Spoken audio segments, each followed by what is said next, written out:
Alright guys, so today I decided to make another review of my DBX VE 2.0, just because the other one that I made in Windows Live Movie Maker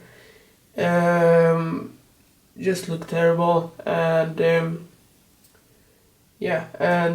also I wrote down what I thought about it, but I decided that it's better to just talk about it. It's easier to understand, and yeah. Alright, so getting started with the first point of this car, which is top speed. And as you can see, I have a switched motor, and I also have a racing fan. So this is a Leopard 3800 kV 4-pole motor. So I switched this one out, it's much faster, but with this motor it's going 50 miles per hour or 80 kilometers per hour. And with the stock motor it's 40 miles per hour and 65 kilometers per hour. So this one definitely makes it faster, and the stock motor has 2400 kV.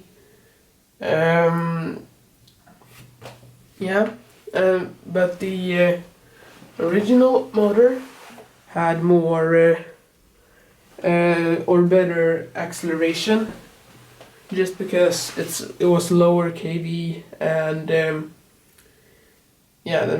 that makes more torque and better acceleration. But I like this setup more, just because more speed is I like more speed more than good acceleration. It's still a 4-pole motor like the other one, so you still have quite a lot of acceleration.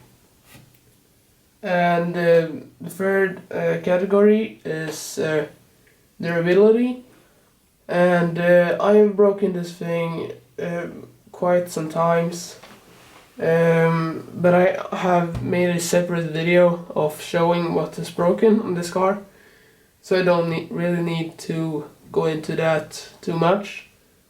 I can just say that it's very good actually for what I have been putting it through. And next point is price.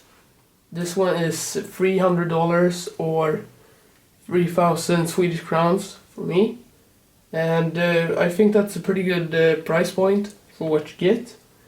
But I will be talking more about that later. And then it's suspension. Out of the box, it's alright, but I have compressed these shock compressors all the way, so they're stiffer. And I also put some 40-weight shock oil in all of the shocks, and now it's a lot stiffer, and I like it much more this way. And for the electronics, I really like the motor. It's cheap, 500 Swedish crowns, 50 American dollars. The EC overheats quite a lot, and I think it's a 60 amp, handles it to a free cell, which is normal for 1/10 scales. The servo is fast enough in my opinion, and strong enough too. Still could use a little bit more strength, but you don't really have to change it. And the electronics are not waterproof, or I haven't tested them, but from the looks of it, it doesn't look like they're waterproof. The tires are pretty good, actually pretty good for RTR tires, and pretty soft, has a good you know, bead, and yeah, I'm pretty happy about them. And then it's the radio. You know, the Kyosho use this for almost every single one of their models, and you know, it feels pretty good in the hand. It's very light, which is a good thing.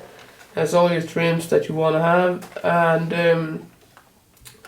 yeah, 2.4 gigahertz. But the bad thing about this radio is that it glitches sometimes, so that when you drive it around and then you stop and then you can't go forward for a while, so you're like this and nothing happens, and then after like a few seconds it comes back, which is kind of annoying when you're going on track and everything. Yeah. So, summary of this car. No, it's pretty good. I think it's really worth the price, and you know, the electronics are pretty good. The radio's pretty good also. Tires pretty good. Price pretty good. I would give this car like a 8 out of 10 for value overall, for durability and everything. Yeah, so that's it, and I hope this review will be better than the last one that I did. Yeah, so I'll see you guys later.